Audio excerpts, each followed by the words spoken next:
ಕಾರ್ಕಳದಲ್ಲಿ ನಡೆದ ಅತ್ಯಾಚಾರ ಪ್ರಕರಣಕ್ಕೆ ಸಂಬಂಧಿಸಿದಂತೆ ಮತ್ತೋರ್ವ ಪ್ರಮುಖ ಆರೋಪಿಯನ್ನ ಪೊಲೀಸರು ಬಂಧಿಸಿದ್ದಾರೆ.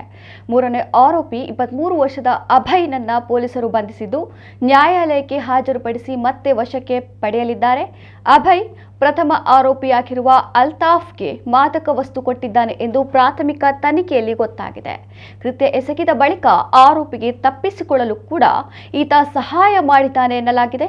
ಹೀಗಾಗಿ ಆರೋಪಿಯಿಂದ ಇನ್ನಷ್ಟು ಮಾಹಿತಿ ಪಡೆಯುವ ನಿಟ್ಟಿನಲ್ಲಿ ಕಸ್ಟಡಿಗೆ ಪಡೆಯಲಾಗುವುದು ಎಂದು ಉಡುಪಿ ಎಸ್ಪಿ ಡಾಕ್ಟರ್ ಅರುಣ್ ಕುಮಾರ್ ಮಾಹಿತಿ ನೀಡಿದ್ದಾರೆ.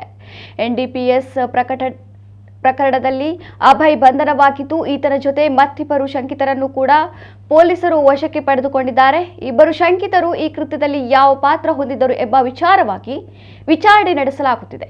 ಈ ಪ್ರಕರಣದ ತನಿಖೆ ನಡೆಸಿ ಶೀಘ್ರ ಪ್ರಕರಣವನ್ನ ಮುಕ್ತಾಯಗೊಳಿಸುವುದಾಗಿ ಎಸ್ಪಿ ಡಾಕ್ಟರ್ ಅರುಣ್ ಕುಮಾರ್ ಮಾಹಿತಿ ನೀಡಿದ್ದಾರೆ. ಈ ಕಾರ್ಕಳ ಅತ್ಯಾಚಾರ ಪ್ರಕರಣಕ್ಕೆ ಸಂಬಂಧಿಸಿದಂತೆ ಈಗಾಗಲೇ 2 ಆರೋಪಿಗಳು ಅರೆಸ್ಟ್ ಆಗಿದ್ದಾರೆ.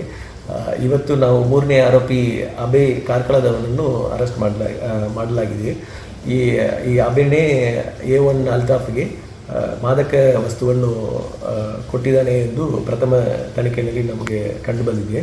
ಮತ್ತು ಇವನು ಆರೋಪಿ ಕೃತ್ಯ ಎಸಗಿದ ಮೇಲೆ ಆರೋಪಿ A1 ತಪ್ಪಿಸ್ಕೊಳ್ಳೋಕ್ಕೆ ಸಹಕಾರ ಮಾಡೋಕ್ಕೆ ಪ್ರಯತ್ನ ಮಾಡಿದ್ದಾನೆ ಎಂದು ಇವನ ಮೇಲೆ ನಮಗೆ ತನಿಖೆಯಲ್ಲಿ ಕಂಡುಬಂದಿದೆ.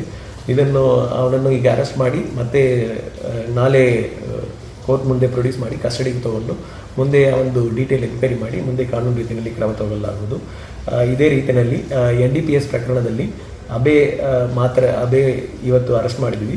ಅದಲ್ಲದೆ ಇನ್ನೂ 2 ಸಂಶಯದ ವ್ಯಕ್ತಿಗಳನ್ನು ಈಗಾಗಲೇ ನಾವು ವಶಪಡಿಸಿಕೊಂಡಿದ್ದೀವಿ. ಅವರನ್ನು ಎನ್ಕ್ವೈರಿ ಮಾಡಿ ಅವ್ರದ್ದು ಪಾತ್ರ ಏನಿದೆ ಎಂದು ಎನ್ಕ್ವೈರಿ ಮಾಡಿ ಆದಷ್ಟು ಬೇಗನೆ ಕೇಸನ್ನು ಕಂಪ್ಲೀಟ್ ಮಾಡಲಿಕ್ಕೆ ಪ್ರಯತ್ನ ಮಾಡ್ತೀವಿ.